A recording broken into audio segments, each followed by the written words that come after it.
Hi, this is Heidi from Garden Crossings in the Trial Garden today, and this is the biggest sweet summer love clematis I have ever in my life seen. It is about 8 foot tall on the stake they have it planted on, but it is so thick and it is loaded with flowers.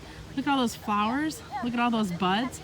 This is going to be in color for several weeks, and the fragrance, if you could only smell the fragrance I'm smelling right now. It's a beautiful vanilla scent. It's really lovely.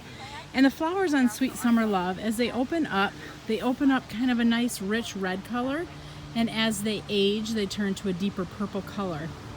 It is a small flowering clematis, but size here I don't think really is a factor when you take into consideration all the blooms this plant has. So let me back up again and just give you a full view of this plant. This is the Sweet Summer Love Clematis, introduced from proven winners, and this is Heidi from Garden Crossings. And the minister are on that side.